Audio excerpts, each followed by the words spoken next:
Oi, gente, sejam muito bem-vindas de volta à família As Árvores Somos Nós. Se você não me conhece, eu sou Sara Moraes. E eu tenho sentido a necessidade de falar com vocês sobre um assunto bem complicado. Vai ter controvérsias, vai ter oposição. Vai? Não! Mas eu tenho sentido de falar e eu vou falar, tá bom? Porque eu tô aqui pra isso. Você quer ouvir, fica aí comigo. Não quer ouvir? Seja curioso, que eu sei que você é. Fica aí comigo também.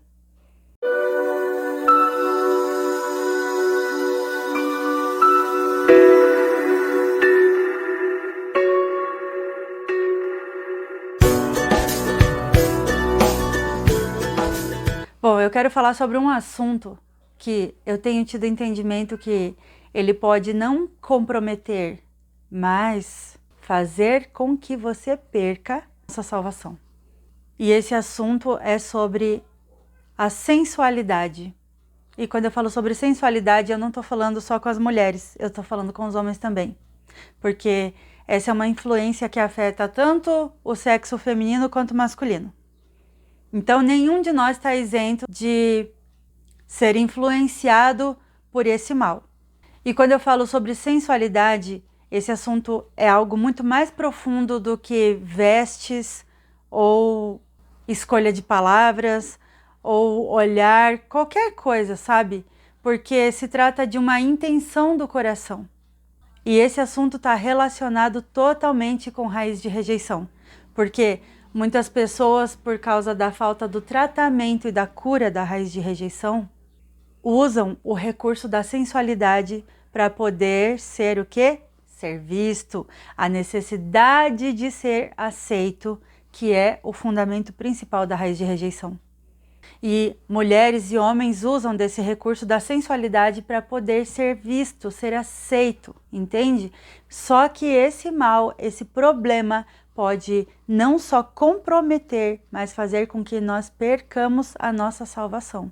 E quando eu digo que vai além das vestes, né, das roupas que você escolhe, mas se trata da intenção do coração, porque a palavra do Senhor diz assim, a boca fala do que o coração está cheio. Então, o corpo também veste, o corpo veste o que o coração está cheio.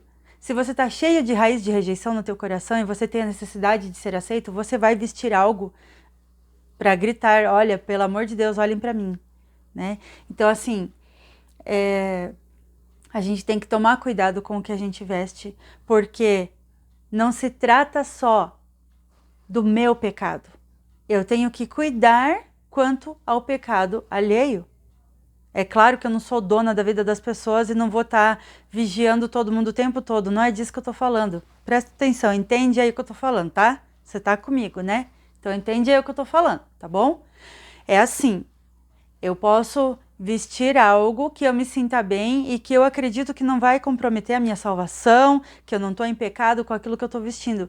Mas se de alguma forma eu perceber que o que eu estou vestindo vai induzir o pecado do meu irmão ou da minha irmã, é melhor que eu não vista.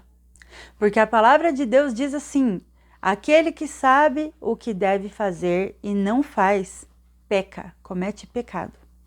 Então, se você tem consciência de algo e não faz porque não quer, porque não liga, não dá importância devida, então você está pecando. Quando eu induzo o pecado do meu irmão, tendo a consciência de que o que eu estou vestindo está induzindo o pecado alheio, então eu também pequei, porque eu induzi o pecado do outro. Então é também o meu pecado.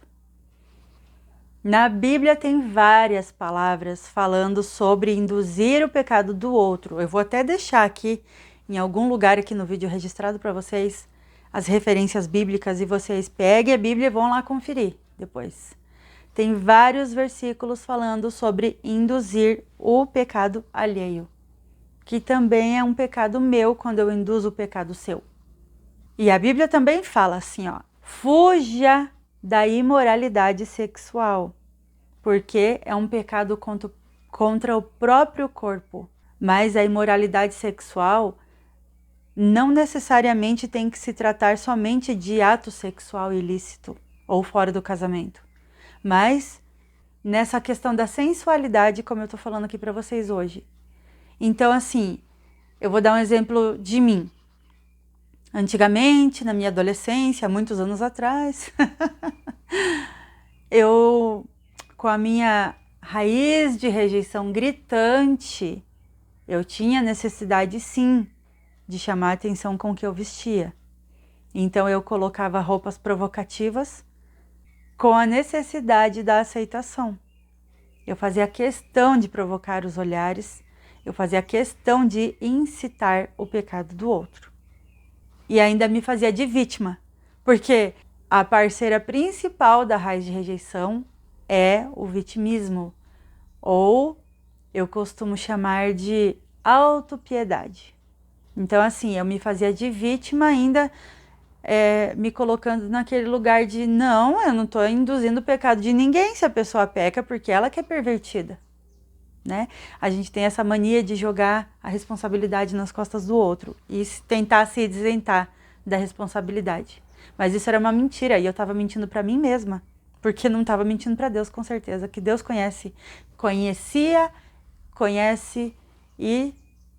o meu coração a longo prazo. E Ele sabe que a minha intenção era de provocar. Acontece que, depois de um tempo, eu criei uma consciência de que eu não devia provocar as pessoas com o que eu usava, com o que eu vestia. Mas aquela intenção da sensualidade ainda não tinha saído de dentro de mim. Então, com o meu portar, com o que eu falava ou como eu olhava, eu transmitia a sensualidade. E uma vez eu fui cobrada por Deus e eu entendi que comprometeria a minha salvação, e é por isso que eu passo esse recado para você. Se você quiser, você vai entender que o pecado da sensualidade pode comprometer a salvação. Então, Deus me falou de uma forma que eu entendi que o pecado da sensualidade poderia comprometer a minha salvação. Aí eu comecei a me policiar muito mais, porque não importa o que você veste, importa a intenção do coração. Embora o que você veste também pode provocar o pecado do outro, então a gente tem que cuidar sim com isso. A gente deve sim se preocupar muito com a imoralidade sexual, com o pecado contra o nosso corpo, porque a palavra de Deus diz que o nosso corpo não nos pertence. E é bem enfática essa palavra. Por acaso acham vocês que o vosso corpo vos pertence? A gente não pertence a nós mesmos. O nosso corpo é templo do Espírito Santo e nós temos que cuidar com a sensualidade para não comprometer a nossa salvação.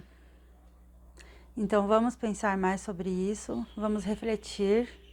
Eu sei que é difícil abrir mão da necessidade de ser aceito. Ninguém melhor do que eu para dizer, porque esse canal foi criado para falar sobre isso, sobre raiz de rejeição, sobre a cura da raiz de rejeição. Então, muito mais importante do que saber que você tem raiz de rejeição é saber que você precisa da cura.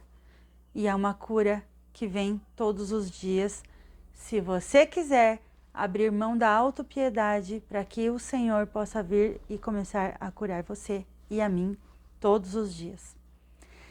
Essa é a palavra que eu senti muita vontade, muito desejo, senti fortemente de falar com vocês hoje. Eu espero que vocês entendam, que vocês aceitem e que vocês possam colocar aos pés do Senhor toda a raiz de rejeição, toda a necessidade de ser aceito e abrir mão dessa sensualidade para que você não comprometa a sua salvação, assim como eu também. Obrigada por assistir, um beijo e fiquem com Deus.